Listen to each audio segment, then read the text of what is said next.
बिस्मिल्लाहिर्रहमानिर्रहीम। अस्सलामु अलैकुम वरहमतुल्लाहि वबरकातुहू। जय हिंद, जय तेलंगाना। आज मैं खास कर से मेरे तमाम भाई बहन जो पूरे हिंदुस्तान से सवाल कर रहे हैं उसका जवाब देने के लिए आई हूं। कुछ दिनों से काफी अखबारों में, काफी मीडिया में ये न्यूज़ आ रहा है कि आप क्या चार मीनार कॉन्स्टिट्यूंसी पे 2024 की सीट्स लोकसभा की असदुद्दीन ओवैसी पे क्या आप कंटेस्ट कर रहे हैं? यही सवाल था काफी लोगों का, काफी स्टेट से, काफी जगह से सब लोगों का भी सवाल था। इसमें ईमेल्स भी ओपन करो वही सवाल, व्हाट्सएप भी ओपन करो यही सवाल थे। तो मैंने मुनासिब समझा कि आप सबको इसका जवाब मैं दे दूं। ये न्यूज़ आपने बिल्कुल सच सुना है, परफेक्ट सुना है।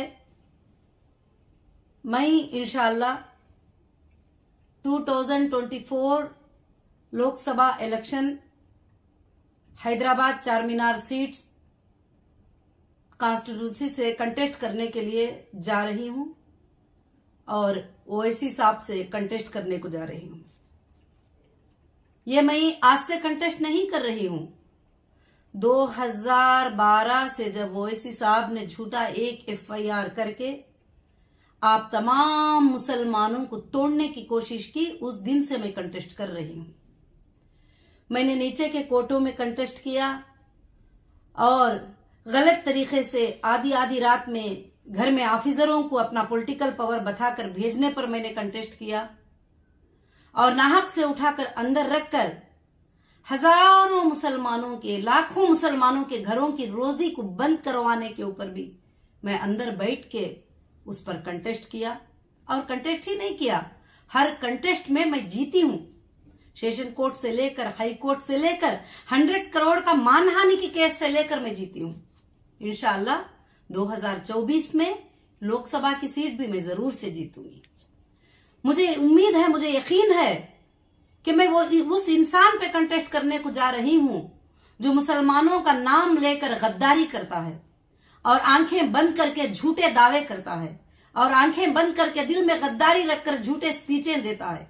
और खासकर से मैं उस इंसान पे कंटेस्ट करने को जा रही हूं जो औरतों को आगे बढ़ना कभी पसंद नहीं करता और औरतों को नाहक से अंदर दलाता है। और मैं उस इंसान पे कंटेस्ट करने को जा रही हूं जो जब भी कोई उसके खिलाफ बात करे तो एक FIR करा के अंदर फिकवा देता है अपना पॉलिटिकल पावर यूज करके, फिर कभी कोई सामने नहीं आ सकता। मैं उस इंसान पे कंटेस्ट करने को जा रही हूं और मैं उस इंसान पे कंटेस्ट करने को जा रही हूं जो ओल्ड सिटी को ओल्ड सिटी करके बना दिया है। इंशाअल्लाह आप माँ बहने, आप मेरे भाई सब मुझे हैदराबाद में साथ देंगे तो मैं जरूर कंटेस्ट करूंगी। ओल्ड सिटी को मैं न्यू सिटी बनाऊंगी और ओल्ड सिटी को मैं गोल्ड सिटी बनाऊंगी और आपके जिंदगियों में जरूर तब्दीली लाऊंगी। और अब जो हालात है ओल्ड सिटी के, रास्ते देख लीजिए, नदियां, गलियां देख लीजिए, घरां देख लीजिए, वहां पर इनकम टैक्स साफ बताते हैं कि मेरा जो टोटल वैल्यू है, इंटरनेट पे गूगल में सर्च किए जाएंगे तो ओवैसी साहब का टोटल वैल्यू 2 करोड़ रुपए है। जब आप घर देखेंगे तो वैल्यू लगा सकते हैं कितने 100 करोड़ का होता है। जायदादें देखेंगे तो वैल्यू लगा सकते हैं कितने 100 करोड़ का होता है। दूसरों पे तो फौरन इन्वेस्टिगेशन स्टार्ट करा देते हैं, यहाँ करा देते हैं, वहां करा देते हैं, क्योंकि पावर यूज करते हैं, अपने पावर को गलत तरीके से यूज करते हैं। तो इसलिए मैं आवाज दे रही हूं कि मैं आज सही रिप्लाई दे रही हूं कि मैं जरूर से जरूर जो है मैं हैदराबाद की लोकसभा की MP की सीट मैं कंटेस्ट करने जा रही हूं। पिछली बार 2018 में मैं अनाउंस करने के बाद मेरे साथ क्या क्या किया गया आप सब ये भी जानते हैं। 2 साल 6 महीने सताकर और मुसलमानों को सताकर गली गली दर दर पर आज बहकाने का जिम्मेदार सिर्फ वो एक ही इंसान है और कोई भी नहीं है। ये देखने के लिए मैं मुसलमानों की मदद कर देता हूं, मैं मुसलमानों की रहनुमा बन जाता हूं, ये सिर्फ मुसलमान और हिंदू की लड़ाई कराते हैं और ये मुसलमानों की मदद नहीं करते कभी भी। मुसलमानों की कोई मदद नहीं किया इन्होंने, कभी मदद नहीं किया, मुसलमानों की कोई भी मदद नहीं किया। अगर मुसलमान की सच्ची मदद करना है तो एकता की दावत सिखाओ, और मुसलमान को सच्चे तरीके से बताना है तो उनको लड़ने झगड़ने से बचाओ, और मुसलमान को सच्ची बात बताना है तो उनके घरों में बेरोजगारी को खत्म करो। मुसलमान को सच्चाई करना है तो जो बच्चा ऑटो चलाता है उस बच्चे को इंजीनियर बनाओ, उस बच्चे को डॉक्टर बनाओ, उस बच्चे को प्रोफेसर बनाओ, उस बच्चे को टेक्नोलॉजी में लेके जाओ। ये कभी नहीं चाहते हैं कि ओल्ड सिटी ही रह जाए, हैदराबाद से हमारी हुकूमत कभी खत्म ना हो, मगर इस बार जरूर खत्म होके रहेगी, जरूर इस बार हुकूमत हैदराबाद से खत्म होके रहेगी। आप सबको मैं बताना तो नहीं चाहती, जब मैं बैकल्ला में थी मुझे इन्होंने जुल्म से अरेस्ट करवाया। एक बैरक में रहती थी तो वहां के एमएलए साहब का फोन आता है, बैकल्ला के एमएलए साहब का, कैसी है वो अंदर, तो कहते हैं कि हाँ वो तो अच्छी है, नॉर्मल है, सबको अच्छे से बातचीत करके है, तो उसको उठा के पागलों के बैरक में डालो ताकि वो परेशान हो जाए। इस तरह से जो है गली गली जो सताए हैं, और मैं उन गुंडों से कंटेस्ट करने के लिए जा रही हूं। मैं जरूर कंटेस्ट करूंगी और मैं जरूर हैदराबाद की सीट पे कंटेस्ट करूंगी और मैं लड़ूंगी। अल्हम्दुलिल्लाह अभी तेलंगाना में मैं 45 जो है असेंबली सीट्स को भी मैंने ओके किया है, मगर मैं उन लोगों से मेरी कोई लड़ाई नहीं है जो देश के साथ अच्छा करते हैं, मगर जहां पर नाइंसाफी चलती है वहां पर मैं जरूर लड़ूंगी और मैं जरूर कंटेस्ट करूंगी।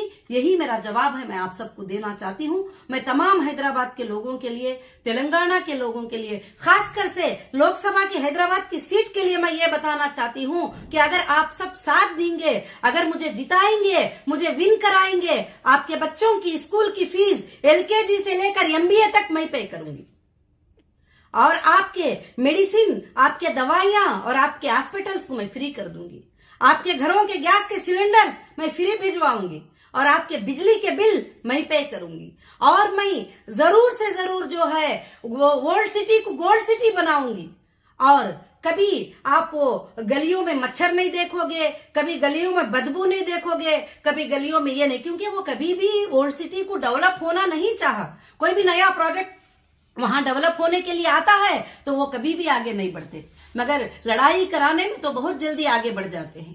तो इसलिए जो है कि खासकर से मैं तमाम मेरे भाई बहन जो सवाल किए थे इंडिया से, उन सबको मेरा यही जवाब है कि हाँ मैं कंटेस्ट कर रही हूं, मैं कंटेस्ट करूंगी इंशाअल्लाह। ऑल इंडिया महिला एम्पावरमेंट पार्टी जो है पूरे हिंदुस्तान में कंटेस्ट करेगी, मगर खासकर से जो लोकसभा की सीट है उस पर मैं कंटेस्ट करूंगी, हैदराबाद की सीट के ऊपर। आप सब साथ देंगे तो मैं जरूर वर्ल्ड सिटी को न्यू सिटी बनाकर, वर्ल्ड सिटी को गोल्ड सिटी बनाकर मैं चमका के बताऊंगी, और 5 साल में आप तब्दीलियां जरूर से जरूर देखेंगे। मैं आपकी मां बनकर, आपकी बहन बनकर, आपकी बेटी बनकर